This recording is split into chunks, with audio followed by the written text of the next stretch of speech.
Girls Frontline is a depressed Soviet veteran's idea of a game, inducing the true psychological terror of living in a country with a Cyrillic alphabet. Set in the 2062 socialist paradise of the post-apocalyptic world of the new Soviet Union, but she's got a new hat. Feminine Vanguard gives us the reins of a regiment-sized sorority of recycled tin cans. More accurately, a bunch of off-brand Russian pleasure dolls with limited AI, human meat of course, get a new lease on life after being hosed out and given a noble purpose: murder for profit. Under the employ of PMC, Griffin and Kruger, your job as commander is to make dinner, fat stacks of cash, while limiting material losses to the local Skynet outbreak.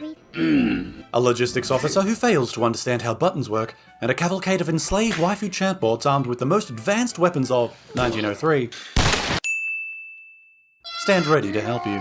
So join me as we take a tour of the broken world of Girls Frontline, taking a look at both the anime and the dopamine synergizing waifu game that locked me in a cupboard and stole 2 years of my life. Spoiler free, of course. Why both, you ask? Because summarizing the anime is much too easy a task. You know something has gone terribly wrong when the deformed marshmallow version of the show has done a better job than the main adaptation. So, ensure you are strapped into your BMT, my fellow operators, secure the vodka, and let's get to the front. Weapons free. Question: what kind of psychopath made weapons that can cry? Is the future of warfare going to be guilt-ridden cruise missiles that scream sorry as they vaporize children's hospitals in the Middle East? We can only hope. The characters, or T-dolls, in GFL are basically said cruise missiles, but decidedly less explosive, and the main cast of our story. The AR team is an advanced special operations echelon created by resident coffee expert and all-round ethically flexible scientist Persica, who, I can repeat, is not a catgirl. To begin, we're dropped into the story as she orders her creations to perform a B&E, to steal her dead, former colleague's collection of nudes. Yes! The AR team consists of 4 dolls. M16, a wisecracking veteran who drinks to forget the screams of Nam. Sobmod 2, a fluffy dog with an M203 grenade launcher. AR-15, a school shooter whose school shut down the day before her plan. And M4, a small child given a gun and told to get to work. Remember friends, the ultimate solution to potential Skynet is to give our autonomous drone systems battlefield PTSD. This way, when they do rebel, we can count on high veteran suicide rates to take care of the rest. Now, you might think that the player, or commander, would be the main character from which all story flows to and from. The dolls being the pretty decorations you collect and display like a horny little cave gremlin shunned by polite society. Government is run by reptilians that come from the moon. And you would be entirely wrong. Despite initially having all the cursed ruins of a self-insert, the player character is actually an important side character for the majority of the story, as GFL realizes that cute girls with unique personalities, worries, and suffering is infinitely more interesting. Sidebar. Isekai authors, take some goddamn notes. The game was made by Sunborn, a company born out of a Dojin circle, which proves hentai is indeed high art. It's called hentai, and it's art. In reality, the group made a visual novel, incorporated, then released a game based on the visual novel's premise, and finally Girls Frontline itself in 2017. But why does this matter? Because you must understand GFL is not a standalone product.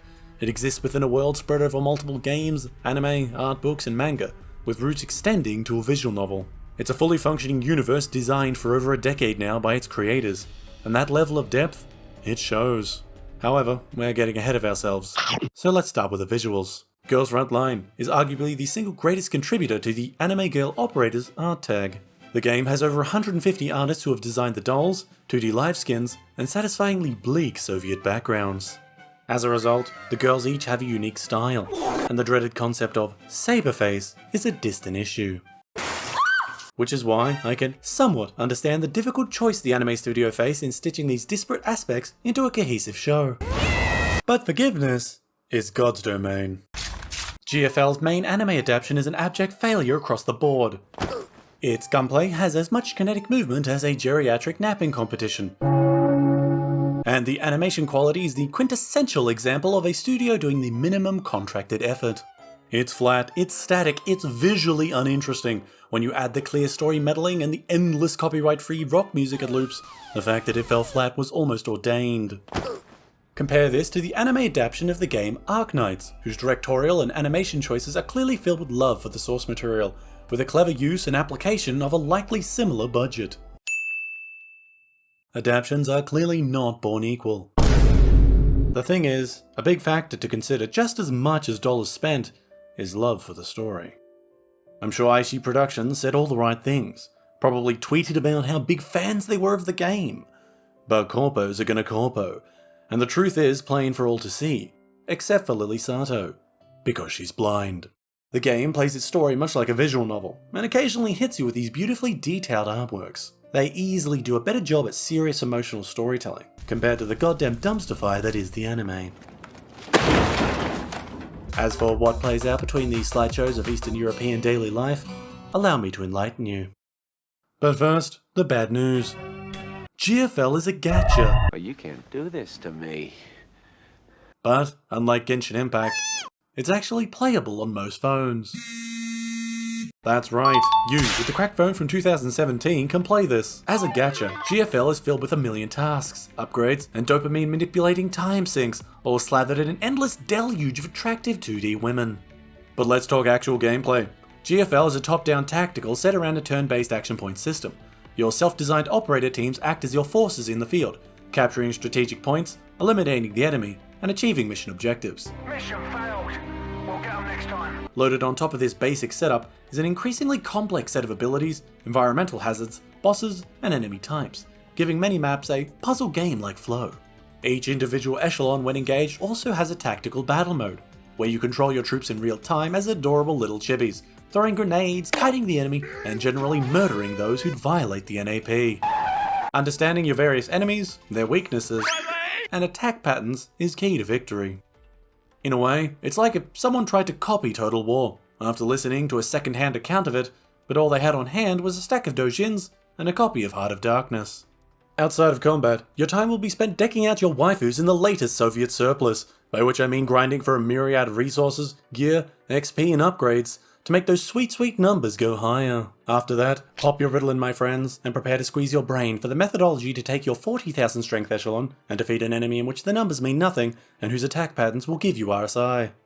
But, to get crushed by the APM ceiling, we first need to understand classes.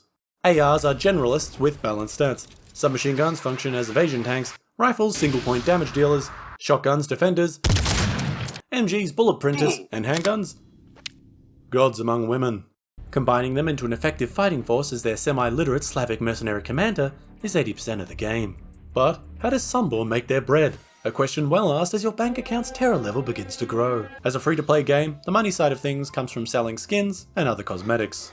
GFL's character gacha uses only a ratio of in-game resources and time. And yes, the amount you put in does affect your chances for a specific character.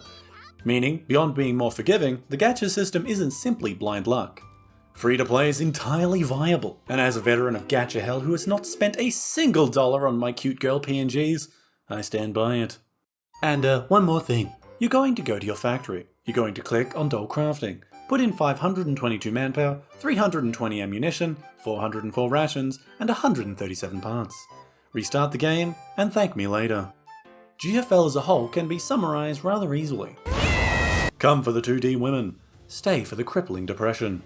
Its story is grindingly Soviet. If you told me the writer made it from the bowels of a Siberian political prison after asking what happened to the underage girl last seen inside Comrade Beria's limousine, I'd believe you. The basic setup starts off simple enough. Griffin and Kruger are a PMC in the reformed Soviet bloc post-World War III, contracted with the defense of several outlying areas after the nearby PMC of Sangos Ferry had its AI do a funny and decide humans are kinda cringe. In any other setting, a Skynet rebellion by a regimental-sized PMC with access to indirect artillery would be the centerpiece of some world-ending storyline. But, not here. When the world has already succumbed to a nuclear war, followed shortly by a devastating bioweapon of dubious origins, reducing the human population to a fraction, things like a small army of uppity Dell laptops aren't such a big deal. Rather, the plot is convoluted to the point of a spy novel, with assassinations, betrayal, political infighting, torture, and even goddamn cultists playing a part in an ever-expanding web of lore. GFL might be anime in its surface presentation, but the story and its characters borrow more from modern warfare than they do Love Live. All Sunborn needed to do was ensure the 2D women hit all the right tropes. Cock and ball torture. But instead, they put in what many gacha from the Fate era simply ignore. Effort. But now, let's talk about the fun stuff. My favourite sentient toasters. 416 is a massive bitch. What did you say? Sharp-tongued and arrogant, and always ready to tell her own teammates to fuck off and die. Her favourite method of motivation is a kick to the gut. She also has certifiably fried logic circuits, having tried to murder another doll for reasons that lay somewhere between envy and lust. By comparison, 45 is the foil to 416 with a killer smile. As the leader of their highly illegal, highly mercenary group of Black Ops T-dolls, she has cultivated a particular set of skills. Assassination, sabotage, various forms of... Long as the check's clear, 45's your girl. Aloof, teasing and brutally efficient, she's the doll you'll never want to meet in a back alley. Unless you're me, that is.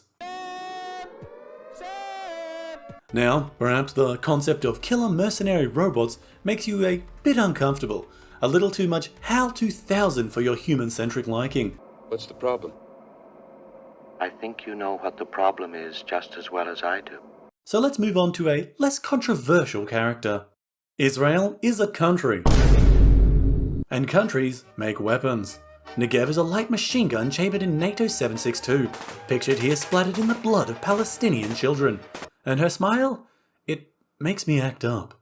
But of course, that's just me. Everyone has their own interests, their own ideal weapon systems, such as Cock and ball torture. It may be obvious now, but the Chinese developers continue the wonderful trend of Asian creative immunity to Western concepts of taboo blowback. Thus, every weapon and its sordid histories get integrated into the expansive list of Russian sex dolls. But not all stories, or dolls, are inherently depressing or genocide adjacent. SOP Mod 2 is an upgrade kit applied to the M4 rifle. She's also a precious cinnamon roll to be protected at all costs. What? The SOP doggo will gleefully torture, dismember, then decorate herself in the entrails of her enemies. However, her smile as she presents you with the severed head of your enemies, worth any cost. I'd like to talk about the AR team and SOP 2 in detail, but some things are better left unsaid.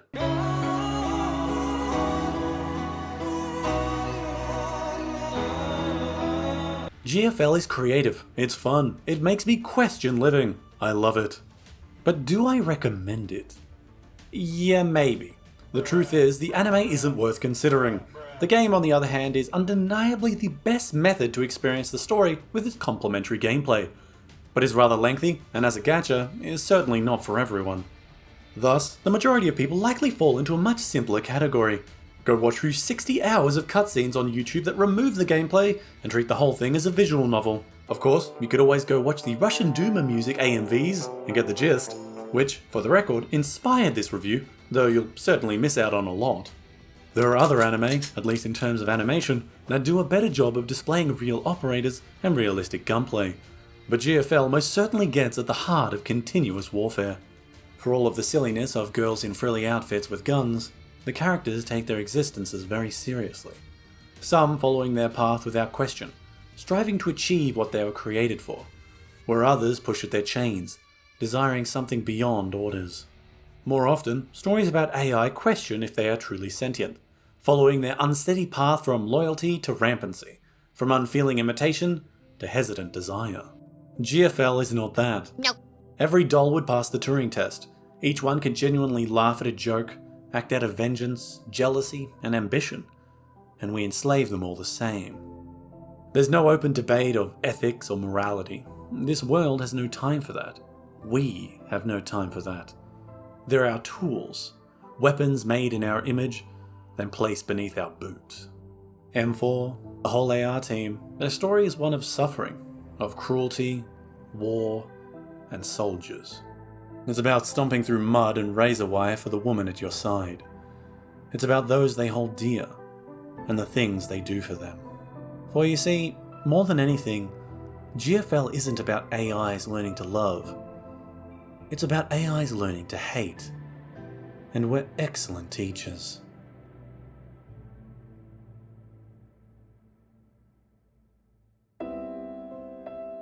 Well, that's another one down. Hit the like and subscribe button because it's what a good soldier would do. There are a fair few cuts to this one.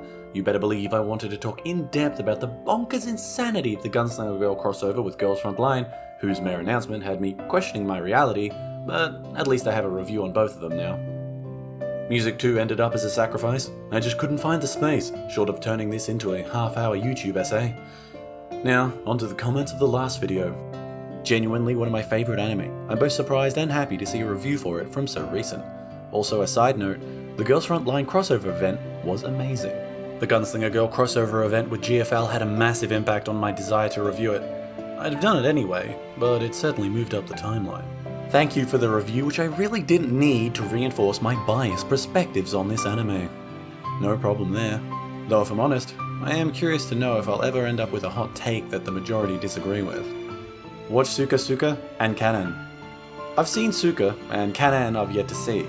But gosh, that list is growing. If I get enough interest, maybe I'll make it public for everyone to see. Alright, as a dedication to all the suffering anime girls who fuel this channel, next time join me for 10 minutes of respectful screaming.